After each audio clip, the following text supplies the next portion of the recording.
प्यारे संतों, प्यार से कहना। धन निरंकार जी, महापुरुषों जी। एक फकीर यात्रा पर पैदल निकले। रात हो जाने के कारण वो एक गांव में रुके। उसी गांव में एक बहुत ही अमीर व्यक्ति रहता था। फकीर उस अमीर व्यक्ति के घर के दरवाजे पर खड़े हो गए और इधर उधर नजरें घुमाकर देख रहे थे कि आज की रात कहाँ काटी जाए। इतनी अंधेरी रात है, रात को यात्रा नहीं कर सकता। कल सुबह फिर यात्रा के लिए निकल जाऊंगा। महापुरुषों जी, तब तक वो अमीर व्यक्ति अपने घर के बाहर निकला तो देखा कि उसके दरवाजे पर एक फकीर खड़ा हुआ है। उस व्यक्ति ने फकीर को अंदर बुलाया और बहुत ही सेवा की।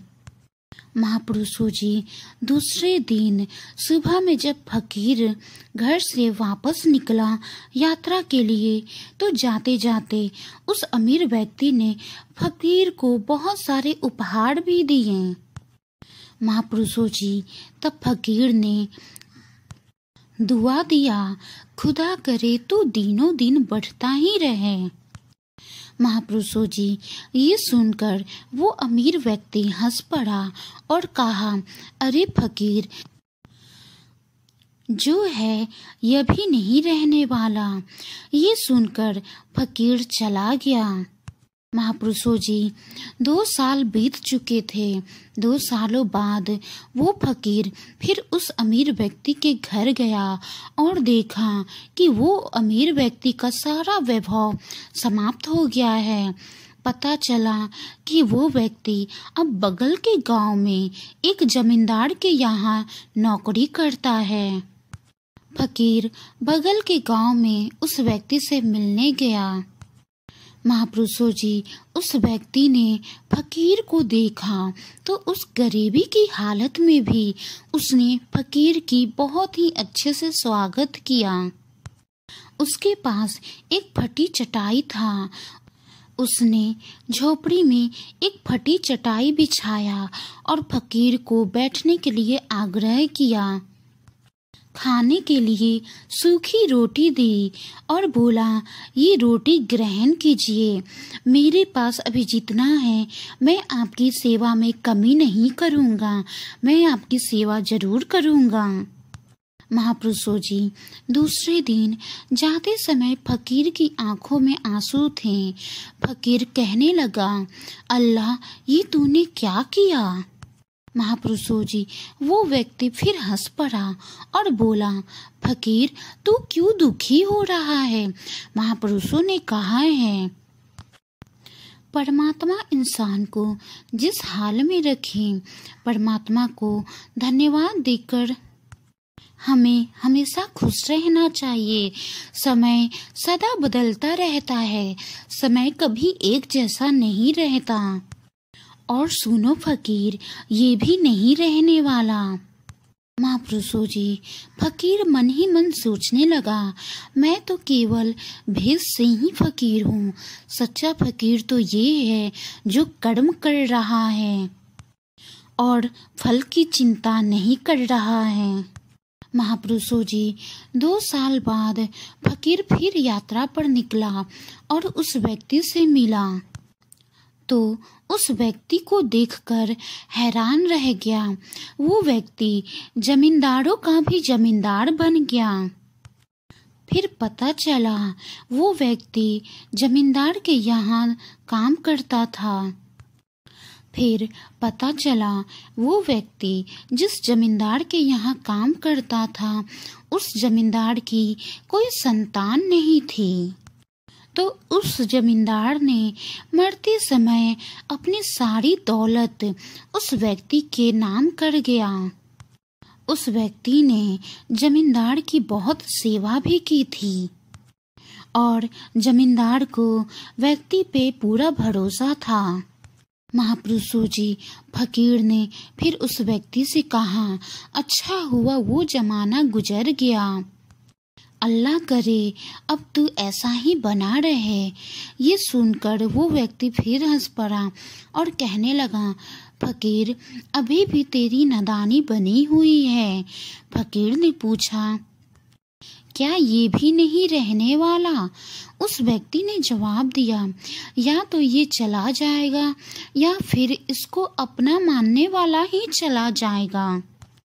कुछ भी रहने वाला नहीं है। इस संसार में जो आया है उसको जाना ही है। ये सुनकर फकीर फिर चला गया। महापुरुषों जी, 1.5 साल बाद फकीर फिर उस व्यक्ति से मिलने गया तो देखता है कि उस व्यक्ति का महल तो है, पर वो व्यक्ति अब नहीं रहा। महापुरुषों जी, फकीर मन ही मन ये सोचने लगा, वो इंसान सच में अपने कर्म से एक फकीर ही था। मुझे ये समझने में बहुत ही समय लगा कि जो आया है वो जाएगा ही, कुछ भी रहने वाला नहीं है। महापुरुषों जी, फकीर और सोचने लगा, अरे इंसान, तू किस बात का अभिमान करता है? क्यों इतराता है? यहाँ कुछ भी टिकने वाला नहीं है। दुख या सुख कुछ भी सदा नहीं रहता, कुछ भी हमेशा नहीं रहता। तू सोचता है पड़ोसी मुसीबत में है और मैं अपनी मस्ती में हूँ, लेकिन सुन, ना मस्ती रहेगी और ना ही मुसीबत। महापुरुषों जी, हमें हर हाल में खुश रहना है।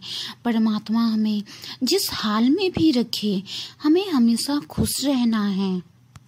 चाहे कैसी भी परिस्थितियां हो, हमें खुश रहना है। हमेशा परमात्मा का शुक्रगुजार करना है। हमेशा परमात्मा को धन्यवाद देते रहना है और ये प्रार्थना करनी है, हे परमात्मा, तू हमें जैसे भी रखे, हर हाल में मैं खुश हूँ। तेरी रजा में ही मैं हमेशा राजी हूँ। इस संसार में कोई रहने वाला नहीं है। जो आया है वो तो जाएगा ही। हम जिस शरीर पर अभिमान करते हैं, जिस धन दौलत पर अभिमान करते हैं, ये कुछ भी टिकाऊ नहीं है। ये सब समय बदलता रहता है। इसलिए हमें अभिमान कभी किसी चीज पर नहीं करनी चाहिए, कभी किसी चीज पर घमंड नहीं करनी चाहिए। परमात्मा हमें जैसे भी रखे, हमें हमेशा खुश रहना चाहिए और हमेशा हर हाल में उस परमात्मा का शुक्रगुजार करना चाहिए कि हे परमात्मा, कभी भी हम में ये अहंकार ना आने देना कि ये मेरा है और ये हमेशा मेरे साथ रहने वाला है। महापुरुषों जी, वाणी में कोई त्रुटि हो तो बख्श लेना जी। अगर आपको ये साखी और वीडियो अच्छी लगी हो तो वीडियो को लाइक करें, शेयर करें, कमेंट करें। हमारे चैनल सतगुरु दी मेहर को सब्सक्राइब करें, साथ ही में बेल नोटिफिकेशन पे क्लिक जरूर करें। अगली बार एक और प्यारी सी साखी के साथ आप जी से मुलाकात होगी। गुरु प्यारी साध संगत जी, प्यार से कहना धन्य निरंकार जी। प्यारी संतो, प्यार से कहना धन्य निरंकार जी।